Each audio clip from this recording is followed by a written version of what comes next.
नब्दहु नसल्ली रसूलिल करीम अम्मा बाद फ़ौज़ बिल्लाहि मिनश्शैतानिर रजीम बिस्मिल्लाहिर्रहमानिर्रहीम। अस्सलामु अलैकुम व रहमतुल्लाहि व बरकातहू। नाज़रीन, जैसा कि आपको इल्म है कि BH दवाखाना यूट्यूब चैनल पे रूहानी अमलियात व देसी नुस्खा जात जो कि बग़ैर किसी साइड इफ़ेक्ट के होते हैं, जिसका कोई नुकसान नहीं होता, वो लेके हाज़िर होते हैं। तो अगर आप आज नए हैं हमारे चैनल पे तो हमारे चैनल को सब्सक्राइब करके साथ घंटी का बटन है वो दबा कर लाइक व शेयर करें और वीडियो को पूरा देखा करें ताकि आपको समझ आ सके। बग़ैर स्किप किए देखा करें, बहुत मेहरबानी आपकी। फिर बाद में आप परेशान होते हैं और हमें भी परेशान करते हैं, यानी कि पैगाम आता है जी वॉइस मैसेज, कभी फ़ोन, फिर ना वक़्त देखना नमाज का ना कोई नहीं, बस ठीक है कॉल कर देनी। बल्कि कई तो ऐसे लोग हैं, मेरे भाई मेरे बच्चे सुबह 6 बजे फ़ोन करते हैं, ठीक है, नमाज के वक़्त ही फ़ोन लगा होता है। बहुत मेहरबानी, ग्रेज़ किया करें नमाज के वक़्त। बहुत शुक्रिया आपका, अल्लाह पे अपनी रहमत फरमाए, आपको अपने हिफ्ज़ व ईमान में रखे, बीमारों को शिफ़ाए कुली अता फरमाए, आपके नेक मकासद पूरे फरमाए, आमीन सुम्मा आमीन या रब्बिल आलमीन। तो आएँ आज के नुस्खे की जानिब चलते हैं। आज की जो हमारी वीडियो है थोड़ी सी लंबी हो जाएगी, लेकिन बहुत ही फ़ायदेमंद होने वाली है, बहुत ही ज़बरदस्त है, लेडीज़ के लिए है और बहुत ही ख़ास है, ठीक है। तो आएँ फिर आपको नुस्खे की जानिब यानी कि बताते चले जाए। बाज़ औक़ात ऐसा होता है, आज की जो वीडियो है ना, ये इसी मौजू पे है कि शर्मगाह में जो ख़ारिश होती है बच्ची को, बड़ियों को, औरतों को, लेडीज़ को, यानी कि शर्मगाह के अंदर ख़ारिश होने लग पड़ती है। यानी बाज़ औक़ात उसमें ऐसा होता है कि अमल की हालत या किसी दूसरी वजह से, यानी कि शर्मगाह में हल्की हल्की ख़ारिश होने लगती है, जो कभी यानी कि ज़्यादा हो जाती है, ठीक है, यानी शिद्दत इख्तियार कर लेती है, और कभी रुक रुक कर होती है, और कभी मुसलसल होती रहती है, ठीक है, मतवातर होती रहती है, और कभी कम, यानी कि रुक गई, थोड़ी सी हो गई, आज हो गई, कल हो गई, इस तरीके से होते होते इसकी जो अमराज होते हैं ना, अलामत होती है इसकी, ये बढ़ती रहती है। इसके सबब जो है क्या है, यानी कि इसके सबब होते हैं छोटी लड़कियों में तो आम तौर पर इसका सबब मकाम को गलीज़ और नासाफ रखने की वजह से होती है, ठीक है, क्योंकि बच्चियाँ होती हैं कि सफाई नहीं रख सकती, उसके लिए ये यानी कि ख़ारिश की वजह बन जाती है, ठीक है। और लेकिन बड़ी जो औरतें हैं उसके उसका जो होता है सबब, उसका क्या सबब होता है, उसका सबब ये होता है मोए ज़हार के बढ़ जाने से इनमें जू जुएँ पड़ जाती हैं, ठीक है, या मैल जम जाती है, या अंदहा में नहानी की सोजश, या हमल या ज़माना यास के सबब, हैज़ की कमी के सबब, ठीक है, गर्म होकर अंदा, यानी कि कोई गर्म दवाइयाँ खाने से, यानी हैज़ की कमी है उसकी दवाई खाते हैं और लेडीज़ खाते हैं, उसकी वजह से गर्म दवाइयाँ खाने से, गर्म अद्वियात खाने से ये एलर्जी पैदा हो जाती है, ख़ारिश हो जाती है, या रहम में खसियुल रहम, यानी कि किसी मर्ज़ की वजह से, यानी जैसे कि सिलाने रहम लगा ले, सिलाने रहम के सबब भी शर्मगाह में कि लबों के अंदर वाल जो होते हैं वो भी पैदा हो जाते हैं, ठीक है, उसके पैदा होने से या के रगड़ लग जाने से शिद्दत मसाना कब्ज़, यानी कि कब्ज़ हो जाना, बवासीर जिससे कहते हैं, बवासीर का होना, कब्ज़ का होना, पखाना खुल कर ना आना, या कि मसाने में पेशाब रुक रुक कर आना, पेशाब में जो उनके जरासीम होते हैं वो इकट्ठे होकर उसमें ख़ारिश कर कर के ज़ख्म हो जाते हैं, वो नहाने से बाहर भी आ जाते हैं। ठीक है, इस करके इसलिए जो है इसका इलाज जो है वो बहुत ज़रूरी है, बहुत ज़रूरी है। नहीं तो ये ज़ख्मों की शक्ल इख्तियार कर जाएगी खारिज। हाँ जी, इसका इलाज सबसे पहले तो ये करना है आपने कि मकामी जो है हिस्सा है उसकी सफाई ज़रूर करनी है।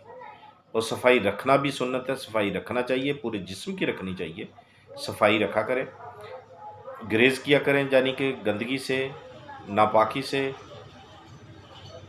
जो कुदरत का टाइम है वो तो है, लेकिन उसके बाद अच्छे तरीके से गुस्ल करें। ठीक है, छोटे वाशरूम जाएं, यूरिन के दौरान अच्छे तरीके से पानी इस्तेमाल करें, अच्छे तरीके से सफाई करें अपने जिस्म की, ताकि कोई ऐसी मूजी मर्ज़ जो एलर्जी की शक्ल में इख्तियार होकर ज़ख्मों के पे चली जाए, जो रात दिन आपको सुकून ना करने दे, चलते फिरते उठते बैठते, ना किसी के सामने हाथ रुके। इसलिए इससे बचने के लिए अपनी सफाई रखें, जिस्म की सफाई पूरे की रखें। इंशाअल्लाह इस मर्ज़ से आप बचेंगे। और इसका अब इलाज है। इलाज क्या है? अगर हो जाता है मसला तो इलाज क्या है? आपने जो है आपने इनाब वलैती जो हैं वो लेने हैं आपने 5 दाने। ठीक है, आलू बुखारा जो होता है फ्रेश जो होता है ताज़ा, जानी कि आलू बुखारा दूसरा नहीं है, पंसारी से जो खुश्क मिलता है वो उसके भी 4 दाने लेने हैं आपने। अनाब वलैती जो है वो 5 दाने, आलू बुखारे के 4 दाने।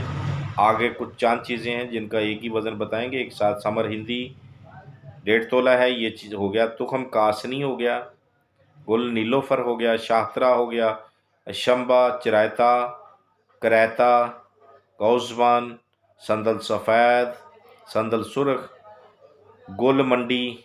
ये हर आपने एक एक चीज़ को 3-3 माशा लेना है।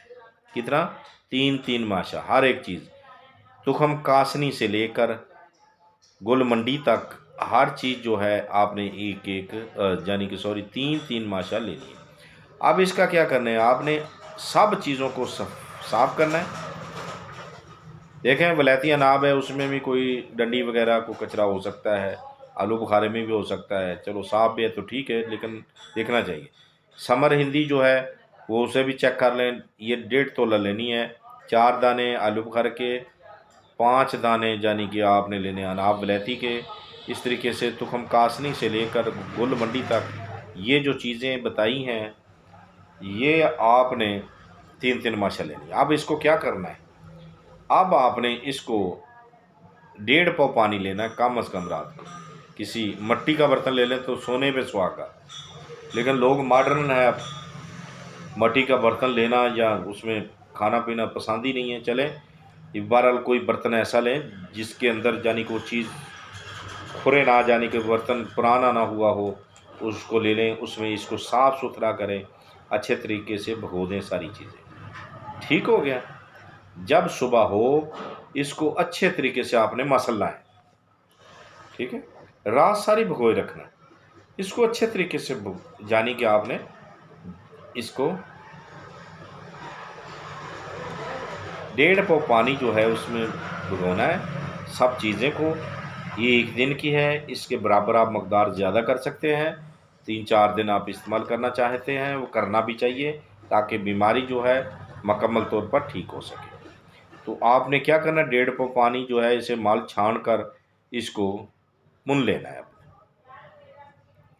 पुन कर आपने इसको 2 शरबत लेने, इसके साथ शरबत दिनार, और शरबत दिनार लेना है, और लेना है क्या नाम है, बजूरी। ये आपने 2 तोला उधर से दिनार, 2 ही तोला शरबत जो है बजूरी, इसमें मिक्स कर लेना है। अब आप ज़्यादा भी कर सकते हैं, ये बात नहीं है। उस पानी में आप ज़्यादा भी कर सकते हैं। जो पानी 1.5 पाव में से पाव निकलेगा, जितना भी यहाँ निकलता है पुनने के बाद अच्छे तरीके से पुन लें। उससे पहले अच्छे तरीके से ऐसे मसलना है पानी के साथ हाथ से। ठीक है, अच्छे तरीके से, ताकि मसल लेना है उसको। पुन कर आपने होक जो है फेंक देना है। ठीक हो गया। फेंकने के बाद आपने पुन कर उसको जनाब लिए आपने उसमें शरबत डालना है 2-2 तोला। ज़्यादा भी मकदार कर सकते हैं अगर मीठे को ज़्यादा पसंद करते हैं तो। अगर कोई बात बताता जाए, अगर कोई शुगर का मरीज़ है तो बग़ैर मीठे के ये पी सकते हैं, ठीक है। हाँ जी, तो ये डालकर आपने मीठा दोनों 2-2 तोला खाली पेट आपने पी लेना, ठीक हो गया। अगर नाश्ता कर लिया जाए तो कोई हर्ज नहीं, नाश्ता करने के फिर ये आधा घंटा पौना घंटा बाद पीना है, ठीक है। तो ये कम अज़ कम भी जिसको ये मर्ज़ है, बच्ची है, बड़ी औरत है, उसको कम अज़ कम भी 1 हफ़्ता पिलाएं। इंशाअल्लाह बफ़ज़ल खुदा हुक्म रब्बी से अल्लाह तबारक तआला इंशाअल्लाह शफ़ा देगा। तो जैसा कि हम पहले भी बोलते हैं, अगर कोई बेऔलाद हज़रात मायूस हैं या औलाद नज़ीना से मायूस हैं तो एक बार ज़रूर रब्ता करें फ़कीर से। तो देखते रहिए हमारा BH दुआखाना यूट्यूब चैनल। अगर ज़िंदगी ने साथ दिया तो अगली वीडियो में ज़रूर मिलेंगे, तब तक के लिए हमें इजाज़त दें। खुदा हाफ़िज़।